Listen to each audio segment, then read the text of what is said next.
I think it's safe to say that losing neurons is on no one's wish list. However, it's a phenomenon that seems to be only picking up biological popularity throughout the adult population. Not by choice, of course, but likely the byproduct of something in the culture. Yes, culture. Or as I like to call it, modern day societal norms. Two of which, circadian disruption and 24/7 all waking day eating, may have an extra potent brain numbing effect. Wait, what? At least according to this new data. Let's see how we can fix that sooner rather than later.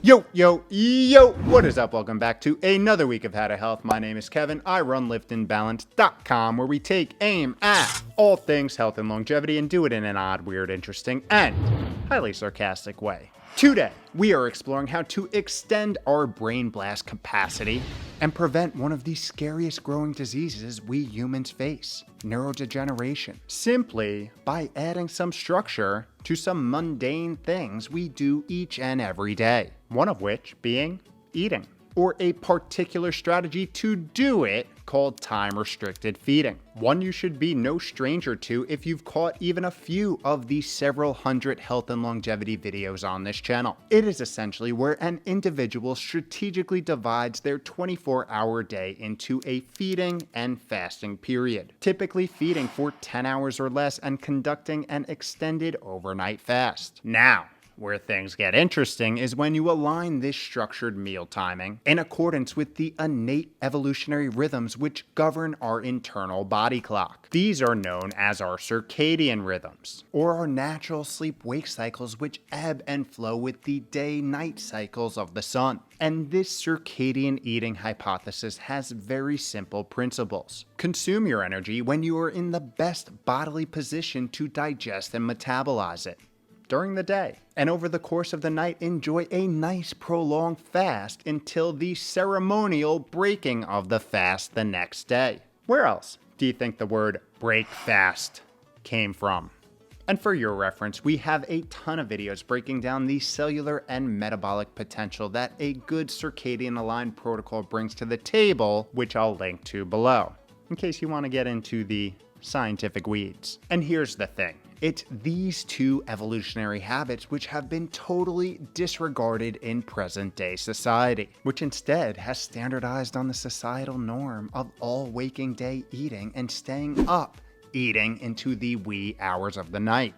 Norms which act against the very way our body is programmed and optimized to operate, and thus norms which place extra stress on our cellular and metabolic self, driving dysfunction and ultimately disease, some of which being unreversible, like the chronic loss of neurons in our 5-pound mushy membrane, a disease in which you literally lose your mind, and as a byproduct, sadly lose yourself.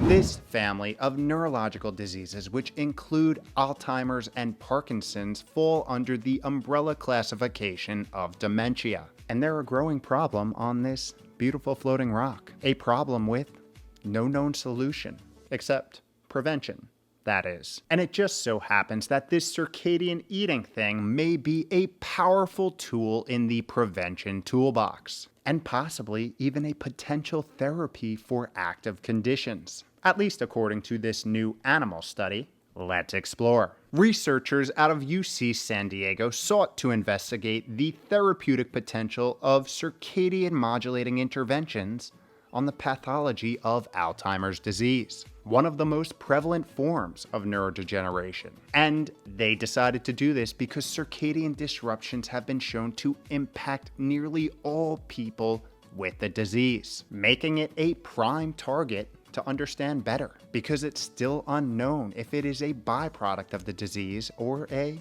underlying driver. So to do this, they turned to an animal model and leveraged the power of one of the strongest circadian modulators on the market, food. but more specifically, the biological response to food, deploying a 3-month time-restricted feeding intervention on 2 genetically different groups of Alzheimer's-induced mice, or mice which were bred to develop the disease early in life. The TRF group followed an 18-6 protocol, where the mice ate all of their food in a 6-hour window during their natural circadian feeding times at night, and then proceeded to fast for the following 18 hours until mealtime the next day, while the control group was provided access to their food 24/7 and could eat as they pleased. Sounds kind of familiar. Now, it's important to note that both groups were isocaloric, meaning they consumed the same amount of calories each day, so there was no calorie restriction at play. And throughout the study, researchers conducted tests and tracked biomarkers to measure cognitive function, memory, sleep quality, metabolic function, gene expression, inflammation, and overall cellular function. These allowed them to assess the impact of the circadian protocol, or lack thereof. So, what happened? Well, a lot, actually. Or we probably wouldn't be having this powwow, to be honest. First, they observed that time-restricted feeding without caloric restriction, that's key, improved key disease conditions of Alzheimer's disease across both genetic models of mice, including behavioral timing, disease pathology, hippocampal transcription or gene expression, and memory. Wow, pretty interesting. But what about some of the telltale signs of Alzheimer's disease, like plaque buildup in the brain? So funny I should ask. I would say you, but I kind of wrote the script. They found that TRF had the remarkable capability of simultaneously reducing amyloid depositions while increasing its clearance. And if you weren't aware, amyloid beta is one of the main neurotoxic proteins that is observed in Alzheimer's cases. But get this, the TRF changes didn't stop there. The mice following the protocol also had measurable improvements in sleep and memory, showed normalizations in daily transcription patterns of multiple genes, including those associated with Alzheimer's disease and neuroinflammation, and even normalized function for the oh-so-important cellular recycling pathway autophagy. All of these being signs of normalizing cellular function, having researchers conclude that a TRF protocol can have far-reaching effects beyond metabolism, showing promise in ameliorating dysfunction from neurodegeneration and realigning the circadian biology of an organism. Pretty cool, right? Now keep in mind, this organism is a mouse, which despite what some people may make you believe based on their actions, are not human. And data often does not translate one for one between our cheese-loving comrades and us. But still, this is nonetheless intriguing. And so is the bang for your buck potential. Now, with all this, it is important to reiterate that this did not cure the disease. As we stated before, there is no scientifically proven cure. However, this certainly positions time-restricted feeding as a therapy with a whole lot of upside and very little downside. That being said, as you can imagine, you never want to actually get in the position of using this as an active therapy against the condition, because you never want to develop the condition in the first place. Remember, prevention is always easier than reversal. So let's see how and why we may want to start incorporating this strategy into our prevention plan sooner rather than later. And to do this, I want to circle back to one of the interesting questions posed from the study. Is circadian disalignment a symptom or a potential driver of these brain-numbing diseases? A question which has left several researchers thinking the latter may be plausible. Either way, we know the two are connected. So doing things which keep our circadian biology aligned will only increase our odds, likelihood, and probability of prevention throughout life. Oh, and drastically improve our here and now function as well. So it shapes up to be a pretty good investment. But how do we do this alignment thing? Well, a great place to start is with a solid sleep schedule, going to bed and waking up at the same time each and every day. Yes, even on the weekends, giving yourself an 8-hour sleep opportunity each night. This will keep the body clock force strong with you. And get this, prioritizing your Z's also helps you optimize your nightly brainwash. What is a nightly brainwash? I'm so glad you asked. This is a super cool system called the glymphatic system, which is a newly discovered function of deep sleep where cerebral spinal fluid is released into the brain and washes away all of the neurotoxic waste products that have accumulated throughout the day, which, when not disposed of, drive neuroinflammation and potential degeneration over time.